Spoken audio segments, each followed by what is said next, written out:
All right, welcome back, everybody. Elon Musk ramping up his campaign against President Trump's tax and spending bill. Musk calling on lawmakers, in his words, to kill the bill. By the way, he also called that bill an abomination. Joining us right now with his Elon Musk wisdom is CNBC contributor Walter Isaacson, who is a Perella Weinberg advisory partner, Tulane University professor, and, of course, the author of Elon Musk. And boy, well, you know, one of the things about Elon is when he goes all in, he goes all in. You know. Or when he goes all out, he goes all out. And all out, et cetera. He is somebody who's not exactly calibrated in his things, and he is seriously upset. Yeah, what's he mad about? Because we've heard a lot of different speculations about whether... Well, you know, he's always been on this strong kick for a long time about the deficit. He just thinks the deficit is horrible, and now it's kicked in on him. One of the smaller things, but that's really nettling him, is the way they treated Jared Isaacson, who was the person who was going to run NASA. Right.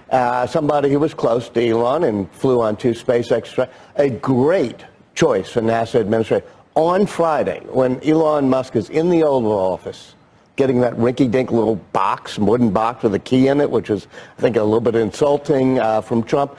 Trump told him he was going to get rid of Isaacson, and then told Isaacson then too. And that to Musk was just infuriating because they were going after Jared Isaacson to get at Trump, to get at Musk. Who's they? The Office of Personnel, the people who run that. There are a few people in the White House that at least Musk thinks did it. Well, it was interesting because the reason they gave behind it, or that's been reported as the reason behind it, is because he had given to Democrats in the party. Just like Howard Lutnick, just like Scott Bessent, just like Donald Trump. And he had told Trump right at the beginning, he said, hey, I've donated to Democrats, it's all public. That was not the reason. It was just a way to get at Musk. And he, you know, Musk, if you look at how he got angry at Biden. The administration? This is this infighting within the administration? Yeah, I mean, part of it, but also it's the main thing is that Musk has always been fixated on the deficit. And if you look at what happened with Biden, it was a lot of things, some big, some small, not being invited to the EV summit, but also the whole crackdowns and the regulatory thing of the Biden administration. So I think you're seeing the same thing with the Trump administration. I mean, to me, it felt a little like just this frustration boiling over. We'd heard reports that, hey, I've given hundreds of millions of dollars to this. Not to mention, he took months of his time away from his companies, poured it into these efforts in the government, and probably feels like all of that was for naught. He took some serious and Joe made a very process. good point, which is that he went up against an entrenched Washington way of doing things, and found it wasn't like companies that you actually own yourself, where you can say, yeah, hey, let's get rid of this heat shield. Let's get. But once he realized that, Walter, and I don't like this bill. I don't like it either. But you know, the Journal has not been MAGA or they make Journal editorial page. Editorial page. They make Trump mad all the time, and they've even talked about how this bill doesn't do nearly enough with Medicaid and with a lot of different things.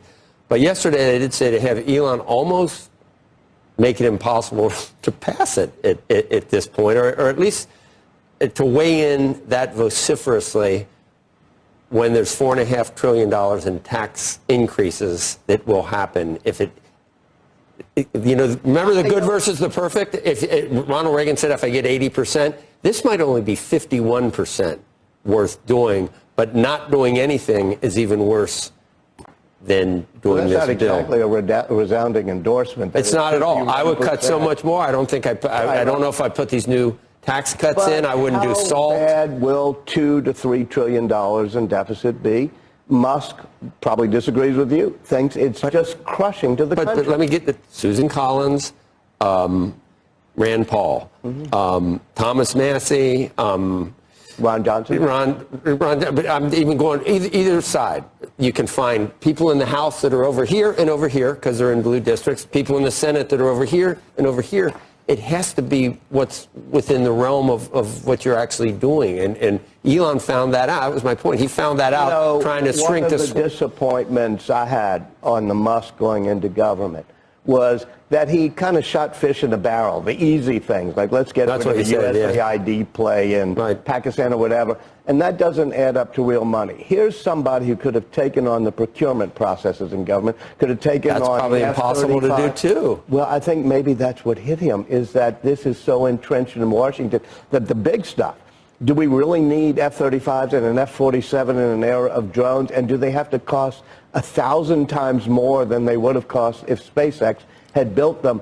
Right. I wish he had gone after infrastructure. The problem with shooting fish in a barrel is it may make you feel good, but those are small fish. But can anybody actually do this if Elon Musk can't? And by the way, there was a limited amount of time that he was going to be able to Herbert Hoover did it under the Truman administration. But I think you probably need to be elected. You need to be there for at least 4 years. You need to be able to sit down and really make decisions with something. Yeah, I mean, Elon Musk has never shown himself able to be a collegial player with many other people. He's always kind of owned the joint, and he was probably not the person who was going to make this happen, but I actually thought he could have done a lot more when it came to the cuts on the big thing. Is this schism between he and President Trump something that is ever going to be patched up, or do you think it... Well, I think they both have, shifting loyalties. I'm not an expert in how Trump thinks. I don't know if Trump's going to get really furious at him. But I think that when Musk gets on a particular jag, like we don't need more than $2 trillion added to the deficit, Musk, one of the Republican congressmen said, I just hope Musk keeps being Musk. I'm going, well, you got no worry there. He's going to keep on. Was it Massey, maybe? I mean, I saw some things that he tweeted out, too. I guess, does he use the platform, the X platform, of course, to really push this? I'm surprised in the past 4 hours we haven't had 20 more postings. But these things usually last 5 or 6 months. And he feels strongly about this. And I think he's so frustrated with the little things, like I said, the Jared Isaacman, and the big things, like you can't go up against the Washington establishment. And, in my mind, if that was going to happen, he should have really gone hard on the big stuff. He's still got his people in government. He still has Luke Farrakhan. He still has a guy known as Big Balls. They're going to be trying to do these things, but they're not going to be able to take on the real waste in government. Very quickly, and the other thing that, to get to this point Joe made, I'm not sure on your 51% that whether Orrin Cass, who's the I'm interviewing him tonight at the 92nd Street Y, the New Conservatism, or in Elon Musk, they feel that every single one of those tax cuts has to be extended if they're going to increase the deficit. It's not just the extension of tax cuts, it's new ones that have been piled on. I mean, this spends a lot more than the original. There is not necessarily a reason for the economy to get a deficit this high when the extensions and the new tax cuts and the extension of the old tax cuts, we're not going to look at any of them and say, well, maybe those should be delayed. Walter, for a while, even the work requirements for Medicaid weren't starting until 2029. It was a big deal to get them back to 2026. And you've got Josh Hawley, who I thought was a raging conservative, who wants to pull back some of the Medicaid cuts. Well, you know what? It's almost impossible to do this. People in Missouri get Medicaid. I know. They need it. All politics is yeah, but a lot of the people that get it, they're getting 10 times as much as the people who actually need it. And a lot of people who get it need it.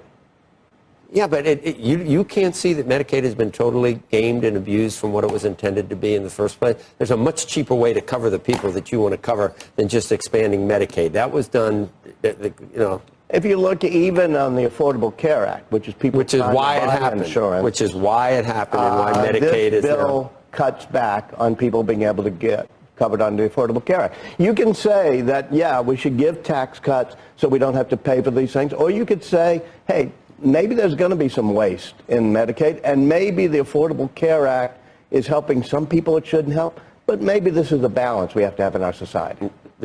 The Medicaid needs to be reformed well beyond what and so does a lot in government, from the Pentagon to Medicaid. Well, there's plenty of cuts that need to happen, but I just don't think, I don't know if new taxes is the way to go either.